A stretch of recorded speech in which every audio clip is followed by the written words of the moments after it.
महात्मा उपासक डॉक्टर सोहनराज तातेड़ पुनरुत्थान और आत्मविज्ञान के बाद अब ला रहे हैं सनातन सत्य, जैसी दृष्टि वैसी सृष्टि, कुदरत, कुदरती रचना एवं कुदरत के कानून से शाश्वत सुख की प्राप्ति।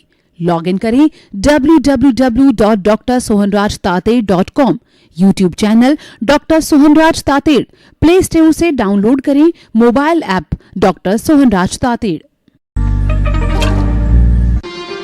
ओम ह्रीं नमो अरहंताणम, ओम ह्रीं नमो सिद्धाणम, ओम ह्रीं नमो आयर्याणं, ओम ह्रीं नमो उवज्जायाणं, ओम ह्रीं नमो लोए सवसाहुणं।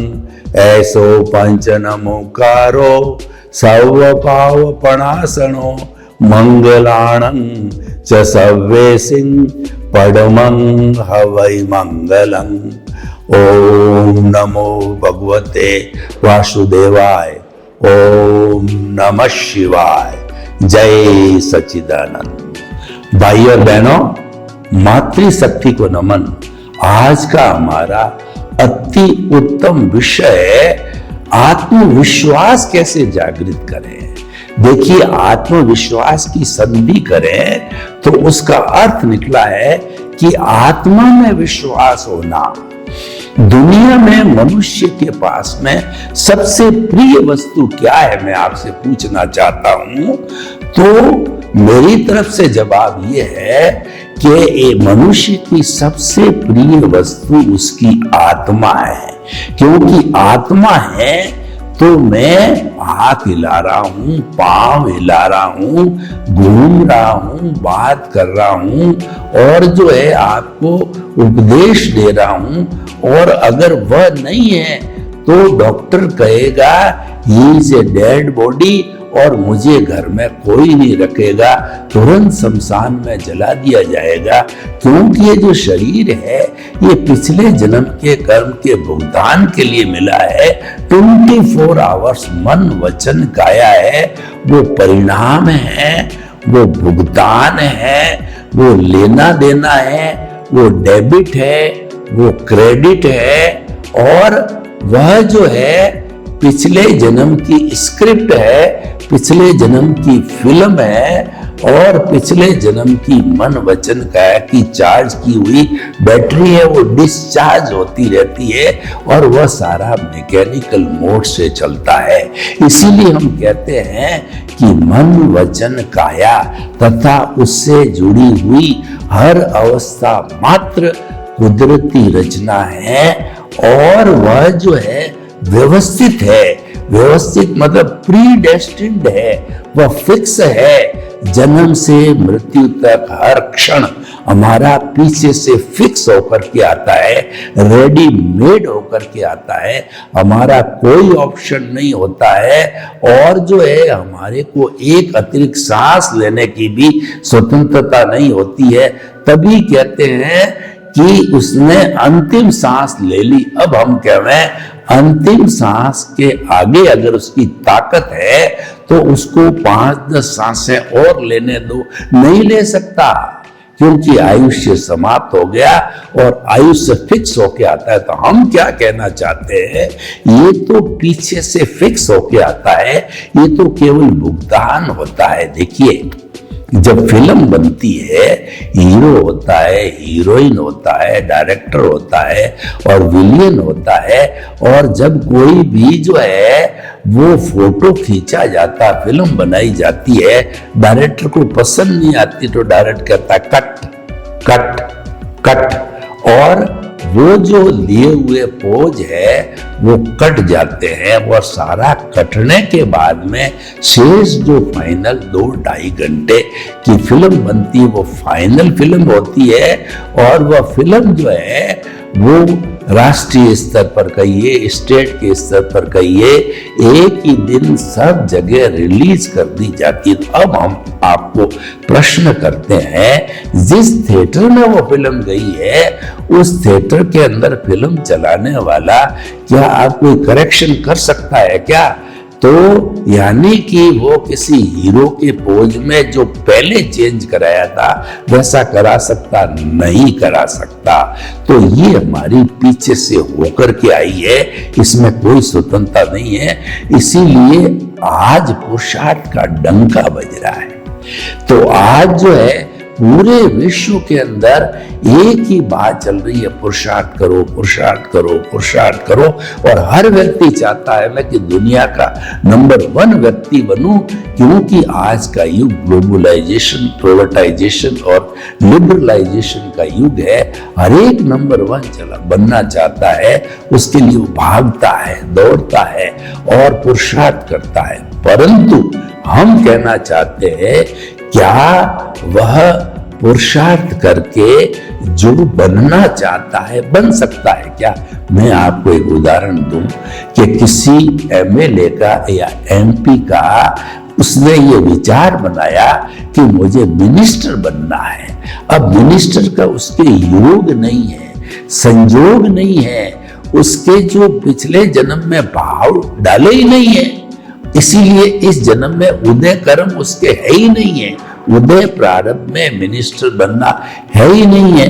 फिर भी वो बार बार जो है वह चुनाव लड़ता है, हार जाता है, जीत जाता है, लेकिन मिनिस्टर नहीं बन जाता है। तो हम कहते हैं कि अगर वह स्वतंत्र अस्तित्व रखता है, वो किसी पर आधारित नहीं है, बाउंड नहीं है, तो मिनिस्टर बन के बतावे।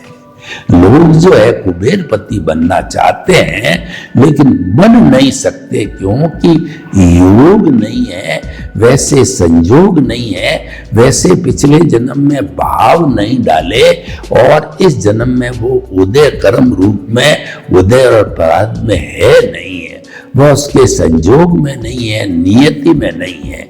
अब आप देखिए, नियति अपना काम करती है और वो द्रव्य क्षेत्र काल भाव ये मिलकर ये संजोग है, ये कुदरत जुटाती है। क्योंकि जो कुछ भी हम पीछे से जिस समय हमारी मृत्यु हो जाती है उस समय में हमने हमारी आंसर शीट कहिए या हमारे जो है जीवन का चिट्ठा कहिए या भाव कर्म कहिए, वह हमने जो है दे दिया कुदरत को, क्योंकि सबकी मालिक कुदरत है। हमारे साईं बाबा करते हैं कि श्रद्धा और सबूरी रखो, सबका मालिक एक। तो वो सबका मालिक कौन है? सबका मालिक कुदरत है। आप कुदरत को समर्पित रहो। समर्पित कैसे रहोगे? कि आप कुदरत में 100% श्रद्धा रखो। और सबूरी का अर्थ होता है आप जो रिजल्ट पाना चाहते हो, अगर आपके जो है वो उदय और प्रारंभ में है, अगर आपके पूर्व जन्म के अंदर वो उदय उपादान में अगर वह चीज है तो आपको जरूर मिलेगा। एक बार नहीं, 2 बार नहीं, 4 बार नहीं। और उपादान में नहीं है तो उदय प्रारंभ में नहीं आ सकता, वह आपको जो है परिणाम नहीं मिल सकता है। ये आपको स्वीकार करना चाहिए। तो भाइयों और बहनों, हम जो बात कर रहे हैं कुदरत को समर्पित होने के बाद में कुदरत संजोग जुटाती कोई काम करने का, और वह कुदरत इतना ही संजोग जुटाती है उनके उपादान, यानी वह पिछले जन्म का उपादान इस जन्म का उदय प्रारंभ में वो चीज होनी चाहिए। तब जो है द्रव्य क्षेत्र काल भाव के हिसाब से जो है वह चीज उदय में आती है। देखिए, मैं आपको एक उदाहरण देना चाहता हूं। एक 10वीं क्लास का बच्चा जो है वह बहुत स्टूडियस है और एम्बिशियस है। वो चाहता है कि मैं पूरे जो है मेरे डिस्ट्रिक्ट के अंदर फर्स्ट पोजीशन लाऊं या क्लास में स्कूल में फर्स्ट पोजीशन लाऊं, तो वह खूब कोशिश करता है। तो देखिए किस तरीके से जो है ये जो अपने घटक है, संयोग के काम करते हैं, तो हम लेते हैं काल, स्वभाव, कर्म, पुरुषार्थ और नियति। काल का मतलब वो 10th क्लास में है तो 15 साल का हो गया जब 10th क्लास में आया है, और स्वभाव का मतलब वो स्टूडियस है, वो उसकी क्वालिटी है, उसकी योग्यता है। तो काल, स्वभाव, कर्म का मतलब हो गया उसका भाग्य, उसका भाग्य साथ देता है, जितना जितना पढ़ता है उसको याद हो जाता है और परसेंटेज अच्छी होती है। तो जो है हमारा ये हो गया काल, स्वभाव, कर्म और पुरुषार्थ। मेहनत करता है, क्लासरूम में मेहनत करता है, होमवर्क करता है, तो काल, स्वभाव, कर्म, पुरुषार्थ। अब क्या है, वो साल की परीक्षा का समय आया और उसने बहुत अच्छी तरह से करके सो गया, तो रात में उसके कोई ऐसा इन्फेक्शन हुआ कि 110 डिग्री बुखार आ गया, पोजीशन सीरियस हो गई। तो उसकी स्थिति नहीं थी कि वो उठ करके एग्जाम देने के लिए दूसरे दिन मॉर्निंग में जाए, नहीं जा सका, उसके एब्सेंट लग गई और एक सब्जेक्ट में एब्सेंट लग गई। इसका मतलब वो सब्जेक्ट वापस देना, यानी कि वो फर्स्ट पोजीशन की बात कर रहा था, वो नहीं ला पाया। क्यों? कि नियति मिसिंग थी। काल, स्वभाव, कर्म, पुरुषार्थ सब फेवर कर रहे थे, नियति को मंजूर नहीं था कि वह जो है क्लासरूम में बैठ के पेपर हल करे, तो उसका काम नहीं हुआ। और कई बार ये होता है कि ये नियति क्यों नहीं होती है कि हमारे उपादान में ही नहीं है, उदय प्रारब्ध में ही चीज नहीं है, तो वो मिलती नहीं। कहने का मतलब हम परबस है, हम इसके अंदर जो मन, वचन, काया का भुगतान है, ये पुरुषार्थ नहीं है। देखिए गलती कहां होती है कि मन, वचन, काया को हम पुरुषार्थ का माध्यम मान लेते हैं। अगर पुरुषार्थ का माध्यम मानो तो हम उसको रिलेटिव पुरुषार्थ कहेंगे। रिलेटिव क्यों कहेंगे? कि इसके अंदर आप स्वतंत्र हो। स्वतंत्र जो पुरुषार्थ है उसको हम रियल पुरुषार्थ कहते हैं। उसके अंदर मैं आ रहा हूं, वो आत्मविश्वास है। रियल पुरुषार्थ है वो आत्मविश्वास है। सेकंड स्टेप में मैं आ रहा हूं, तो ये हमारा रिलेटिव पुरुषार्थ है। रिलेटिव पुरुषार्थ को हम अज्ञान कहते हैं। अज्ञान बुरा नहीं है। हम आगे चल करके देखेंगे कि जब जो है हमारी जो प्रज्ञा है वो अगर जो हमारी आगे चल करके हम देखेंगे कि हमारा जो आर्ट ऑफ द विजन के अंदर ज्ञान दर्शन है, जो आत्मा का गुण है, वह ज्ञान दर्शन अगर अज्ञा देहाध्यास के साथ जुड़ता है, जिसको कि हम रिलेटिव पुरुषार्थ कह रहे हैं, जिसको हम मन, वचन, काया, ये जो अज्ञा का मतलब मन, वचन, काया, तो मन, वचन, काया से जुड़ता है, तो वह जो है वो कॉजल बॉडी बनाता है। और मन, वचन, काया से मुक्त, ऐसा मैं शुद्ध आत्मा हूं, यानी आत्मविश्वास करते हो, आप आत्मा में बिलीव करते हो, तो आपके जो है वह रियल पुरुषार्थ में बदल जाएगा। चेतन के साथ आप जुड़े तो रियल पुरुषार्थ है, जड़ के साथ आप जुड़े तो रिलेटिव पुरुषार्थ है, और रिलेटिव पुरुषार्थ है वो भुगतान है। और ये जो है आपका रियल पुरुषार्थ है वो शाश्वत सुख की नींव लगाता है, शाश्वत सुख तक ले जाता है, और ये परमानेंट है, क्योंकि चेतन तत्व परमानेंट है और मन, वचन, काया ये जड़ है। और जड़ होता है वो टेम्परेरी होता है, गलन मिलन धर्मा होता है, अवस्था से जुड़ा हुआ होता है। चेतन किसी अवस्था से जुड़ा हुआ नहीं रहता है। ये जो हमारा मन, वचन, काया है, इस पर कुदरत का कानून चालू होता है। ये तो कठपुतली है, धागा है, कुदरत के पास है। को सुख को दुख देत है और कर्म देत जगजोर, उर्जत सुरजत आप ही और ध्वजा पवन के फेर। यानी मंदिर पे जो ध्वजा है उसको कौन सुलझाता है, कौन उलझाता है? उसको उलझाने वाली पवन है। तो इसको संचालन करने वाले कर्म हैं जो उदय प्रारब्ध से इसको जो है चलाते हैं। और दूसरा ये है कि रंगमंच यह जगत है और कर्म खिलावन हार, और नाना रूप बनाए के चेतन खेलना हार। कभी आपने रामायण का जो नाटक देखा होगा तो रामायण के नाटक के अंदर राम होता है, सीता होती है, विभीषण होता है, हनुमान होता है, अंगद होता है, रावण होता है। ये सभी अपना अपना रोल समय समय पर जब आते हैं तो रोल अदा करते हैं और चले जाते हैं। ठीक उसी तरीके से ये हमारा चेतन है, वो आयुष्य के अधीन जो है वो भुगतान जो करने के लिए यहाँ पर जो है कुदरत के कंट्रोल में आया, और जब अपना भुगतान पूरा हुआ, आयुष्य पूरा हुआ, तो ये चला गया। तो ये क्रम चलता रहता है। तो ये काम है जड़ का। तो हम क्या कहना चाहते हैं कि मन वचन काया जो है वो भुगतान है, और जो हमारा आत्म तत्व से जुड़ा हुआ काम है वो पुरुषार्थ है। मन वचन काया से हम रियल पुरुषार्थ नहीं कर सकते। अब रियल पुरुषार्थ क्या होता है? रियल पुरुषार्थ का अर्थ ये हो गया कि आप चेतन के पाले में रहते हो, ये रियल पुरुषार्थ है। वो रियल पुरुषार्थ क्या है? भेद विज्ञान है। यानी कि प्रकृति और पुरुष को अलग अलग रखो। प्रकृति है मन वचन काया, और पुरुष है हमारे भीतर विराजमान शुद्ध आत्मा भगवान। अभी हम शुद्ध नहीं हुए। देखिए, आत्मा वही है। मैं इसके 3 स्तर आपको बताता हूं। जो परमात्मा होना है वो हमारा लक्ष्य, और मूल रूप में ये द्रव्य आत्मा जो है, अज्ञान को काट दो तो मूल स्वरूप के अंदर ये मुक्ति में जाने वाली, मोक्ष में जाने वाली है।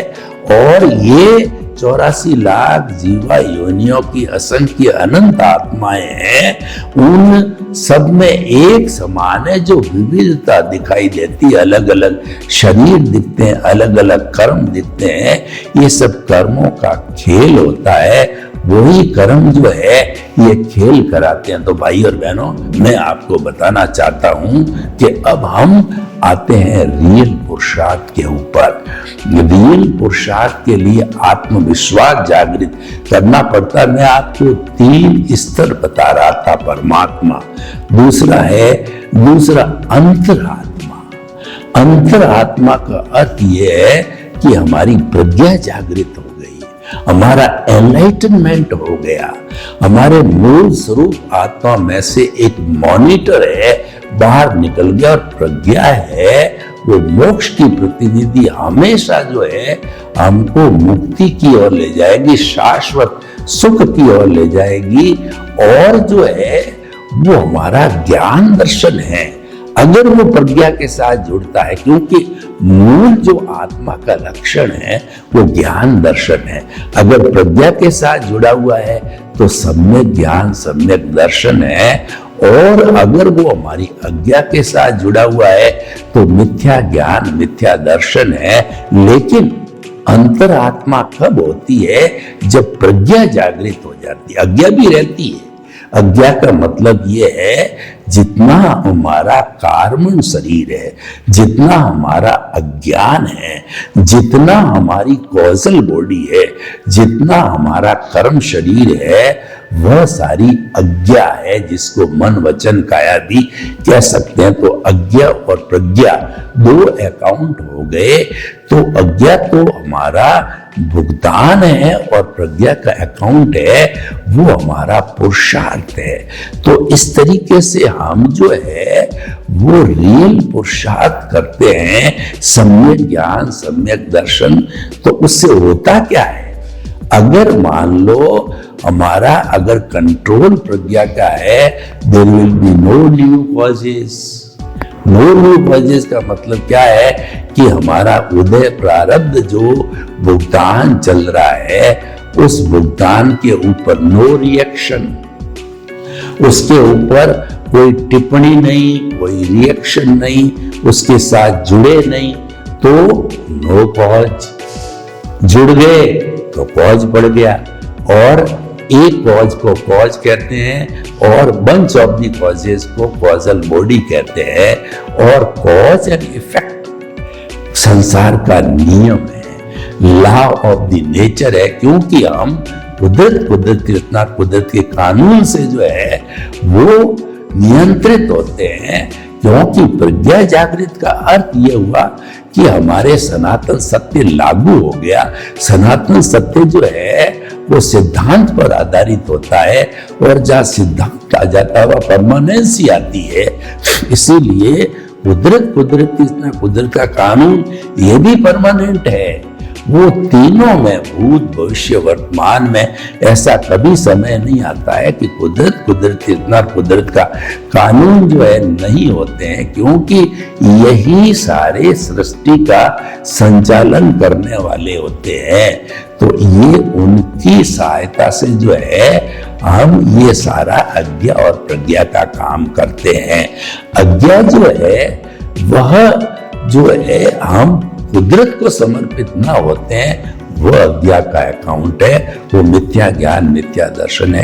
तो आत्मविश्वास जगाने का अर्थ क्या है कि आपके, अच्छा हम बात कर रहे थे दूसरी अंतरात्मा की बात। अंतरात्मा बनते हैं, सीट चेंज हो जाती है, इसका मतलब प्रज्ञा जागृत हो गई। एक तीसरी आत्मा होती है जो कि बहिरात्मा होती है, उसमें प्रज्ञा नहीं होती है और वहां तक हमारा ज्ञान नहीं होता है, मात्र अज्ञान भुगतान तक ही रहता है। तो जो हमारी जो कहना चाहिए कि बहिरात्मा बाहर घूमती है, 5 इंद्रियों के सुख में घूमती है, eat drink and B Mary में घूमती है, खाओ पियो मौज मजा मस्ती करती है और 5 इंद्रियों के सुख को ही सुख मानती है, वो बहिरात्मा है।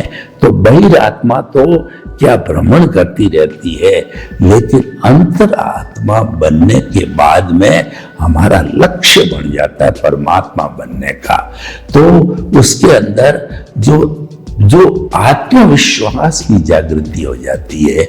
आत्मा में विश्वास का मतलब यह है कि हमारा जो भीतर मूल स्वरूप का प्रभु है, उसको हमारी जो आर्ट ऑफ द विजन है उसके केंद्र मान लीजिए कि दोनों भ्रुकुटियों के बीच में पिनियल ग्रंथि का केंद्र है, ये आत्मा स्पर्श का द्वार है। तो यहाँ पे जो है हमने जो है हमारे आत्मविश्वास जगाने के लिए आत्मा को हमने शुद्ध भावों के द्वारा स्थापित कर दिया, यानी कि हम जो है शुभ अशुभ जो कि हमारी अज्ञा में चलता है, उससे ऊपर हम जब प्रज्ञा में आए तो भाव शुद्ध हो जाते हैं। और शुद्ध भाव के अंदर जब हमारी आत्मा यहाँ पर जो है जिन्न बिंब के समान जो है प्रतिष्ठित हो जाती है, तो जिंदा भगवान बन जाती है। जैसे कि हम किसी भी मंदिर के अंदर सबसे पहले शिल्पकार एक मूर्ति को गढ़ता है और वह मूर्ति बना करके और शुभ मुहूर्त के अंदर ऋषि मुनि बड़ा कार्यक्रम रख करके और साधु साध्वी सावक साविका ये चतुर्विध धर्म संघ की उपस्थिति में जब उसका कल्याणक किया जाता है, प्राण प्रतिष्ठा होती है, जब वो मूर्ति का भगवान बनता है, तो मूर्ति का भगवान जो है वह मंदिर में है और जिंदा भगवान है हमारे केंद्र में विराजित है, जिसके गुण सम्यक ज्ञान दर्शन प्रज्ञा और प्रज्ञा के साथी है निमित्त निर्दोष अकर्ता और शुद्ध आत्मा। ये सब मिलकर के एक डिटर्जेंट पाउडर के रूप में जो हमारी अज्ञा है, अज्ञा यानी हमारी परिधि है, रिश्ते नाते और प्रॉपर्टी संपत्ति पद प्रतिष्ठा, ये सारा जो भुगतान स्वरूप है ये परिधि है। तो ये सारा डिटर्जेंट पाउडर का काम करते करते परिधि को साफ करते जाते, क्योंकि वो ज्ञान है। जो परिधि है वो अज्ञान है, परिधि है वो जड़ है, परिधि है वो भुगतान है, परिधि है वो हमारा रिलेटिव पुरुषार्थ है आप मानो तो। और वह अज्ञान बुरा नहीं है, क्योंकि अज्ञान तो परिणाम है। बुरा कैसे बुरा कुछ होता ही नहीं है। बुरा नाम की चीज हमारे अध्यात्म विज्ञान में बुरा नाम की चीज नहीं है।